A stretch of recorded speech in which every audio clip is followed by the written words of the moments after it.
15 মাস এদেশের সাধারণ মানুষ, ব্যবসায়ী, ছাত্র, শ্রমিক, কৃষক সকল পর্যায়ের মানুষের উপরে যে জুলুম চলমান আছে সেই জায়গা থেকেও জনগণ বলে নাই।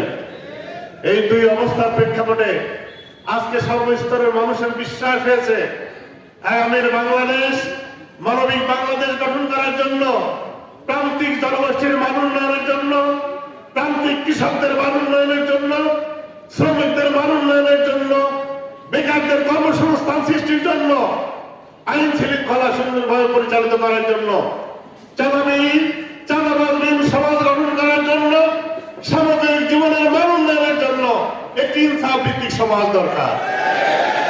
সেই সমাজ ইতিহাসের 54 বছর পার হয়ে গেছে, কেউই দিতে পারে নাই।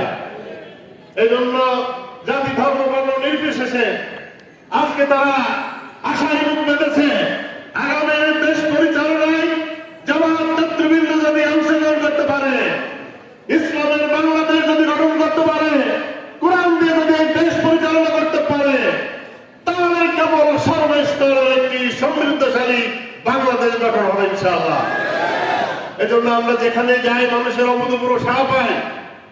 কৃষকরা তারা আমাদের সাথে আছে, শ্রমিকরা আমাদের সাথে আছে, ব্যবসায়ীরা আমাদের সাথে আছে, ছাত্ররা আমাদের সাথে আছে। যেখানে যেখানে অনিয়ম, সেই অনিয়মকে উৎখাত করার জন্য আমাদেরকে বিশ্বাস করে। এজন্য সম্মানিত ভাইরা, আমরা প্রমাণ করেছি আল্লাহর উপর ভরসা করে আমরা বলতে চাই, জনগণ যদি আমাদেরকে ওই জায়গায় দান করায়, রাষ্ট্রের একটি টাকার দুর্নীতি আমাদের দ্বারা হবে না ইনশাআল্লাহ।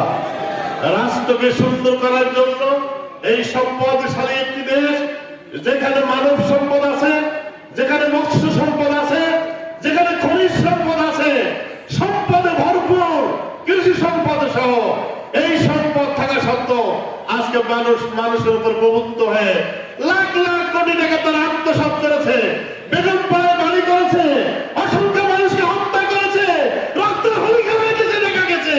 সেই জায়গা থেকে আজকে বাঁচতে জনগণ ঐক্যবদ্ধ হচ্ছে। সেই জনগণকে সঠিক পথের দিশা দিয়ে আমাদেরকে একটু পরিশ্রম বাড়িয়ে দিয়ে যদি আমরা পারি, ইনশাআল্লাহ আমরা বিশ্বাস করি বাংলাদেশের এই সবুজ ভূখণ্ডে আল্লাহর দিন কায়েম হবে ইনশাআল্লাহ। সেই কর্মযজ্ঞে আমরা নিজেদেরকে নিয়ে দিতে পারবো। আমরা সর্বাপেক্ষা গুরুত্ব দিয়ে আগামী নির্বাচনটাকে যদি আমরা গুরুত্বপূর্ণ ভাবে কাজ করতে পারি, ইনশাআল্লাহ আমাদের বিজয় দেবে। সেই বিজয়ের আবেদন আল্লাহর কাছে রেখে আপনাদের সকলের সুস্বাস্থ্য কামনা করে আমার জন্য দোয়া আছে। কথা শেষ করছি। আসসালামু আলাইকুম ওয়া রাহমাতুল্লাহ।